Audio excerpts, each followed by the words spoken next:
Welcome to the How to Live in Denmark podcast. I'm Kay Zander Mellish. Today's podcast is about understanding your Danish boss.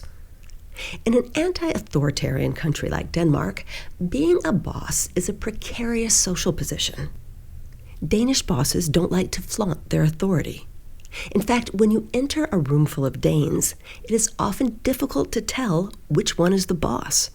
The social cues that point to a big cheese in other cultures, the flashy watch, the oversized office, the glamorous yet servile executive assistant, are considered poor taste in egalitarian Denmark.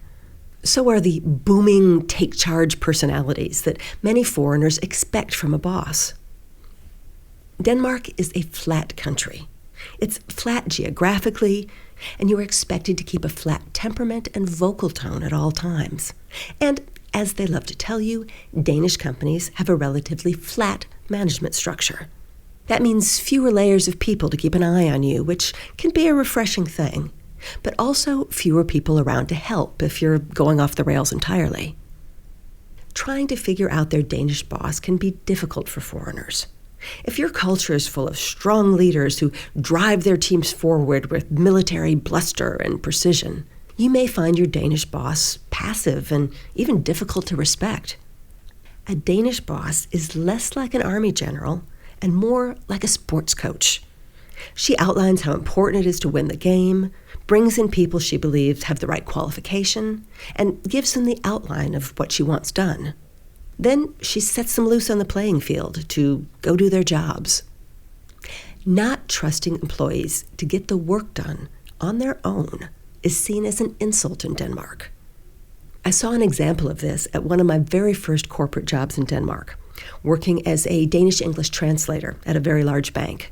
One day, our department head asked us to kindly let her know when we were going out to lunch and when we returned, so she could allocate resources and make sure there was coverage in case of urgent assignments. Now, this seemed reasonable to me, but my fellow translators who were Danish, they were furious. They held a secret lunchtime meeting to discuss what they thought was an outrageous suggestion. They were not school children or factory workers, they told each other. They were professionals, and as long as they got their work done promptly and correctly, there was no reason to monitor when they were in the office and when they weren't. The boss backed down. And because in Denmark, the workers' needs are often given more consideration than the customers' needs, any urgent translations would have to wait until the translators got back from lunch, or the boss could do them herself. In general, your Danish boss won't monitor how much time you spend in the office. In fact, if you spend too much time there, she may worry that you can't handle your job. Aside from special peak periods, the general Danish attitude is that any job worth doing should be doable in the official work week of 37.5 hours. There are no real prizes for working beyond that. That said, when you are at work, you're expected to give your full focus to the job and to deliver exactly what you said you would deliver at precisely the time you promised to deliver it. Delays and excuses are toxic in Danish business life, particularly when they arrive at the last minute. They wreak havoc with the quality and competence that every Danish company likes to project. If you're having trouble with an assignment and don't think you'll be able to deliver on time, let your boss know as soon as problems begin to arise. That way she can make plans to get you some backup or maybe move around some deadlines. Revealing at the last minute that an assignment won't be ready on time is a recipe for a very angry Danish boss. Now, what happens when your Danish boss is angry? It's a flat country. You're expected to keep a flat temperament and a flat vocal tone. Anger is a slightly forbidden emotion. Like sexuality in conservative countries, it's expected to be expressed in private. What this means is that if your boss is angry at you, she'll probably call you to a conference room and have a chat with you one-on-one. And this one-on-one chat with your boss is where things can go wrong. Danish is a non-confrontational language, reflecting a non-confrontational culture.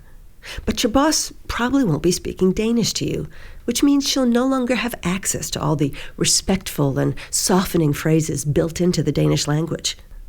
Instead, she'll be trying to express an uncomfortable emotion, anger, in a second language, English. The wording can come out as too direct, harsh, and even rude. Anyway, confrontations like these are when many foreigners decide they don't like their Danish bosses, or that their Danish boss is stubborn and inflexible. Keep in mind that it's difficult for the Danes to reprimand people, because that's not equal. It makes the boss an authority figure, and this is an anti-authoritarian culture. So spare a little sympathy for your Danish boss's awkward situation and embarrassment at having to be the higher up and the bad guy. If you did fail to live up to expectations, admit that and work towards a solution. In Danish culture, making a mistake is not considered shameful. Refusing to admit your mistake is. When your boss is happy, since doing your job well is the presumed default in Danish companies, your boss may not say all that much when she's happy with your work. Celebrating success is not a core skill in Denmark.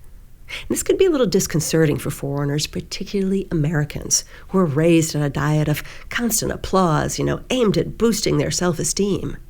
In Denmark, you may not get any indication you're doing well until your annual employee evaluation, which is standard in most corporate jobs.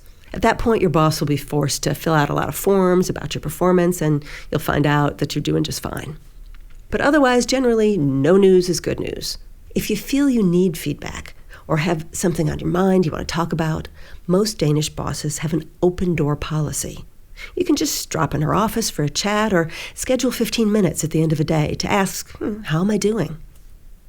In general, there's not much reason to be afraid of the boss in Denmark. She, or he, will often sit with you at the company canteen at lunchtime or share a beer with the staff after work on Friday or even, shake their booty with you at the company Christmas party.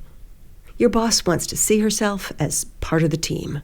Clearly, she's that part of the team that organizes and supervises and evaluates and makes the most money, but just part of the team. Equal, just like everyone else. And that's the How to Live in Denmark podcast. How to Work in Denmark, the book, is coming soon, but you can buy my 2 existing books now, How to Live in Denmark and Top 35 Mistakes Danes Make in English. They're available on Amazon, Saxo.com, Google Play, iBooks, or at many of the bookshops in the Copenhagen area.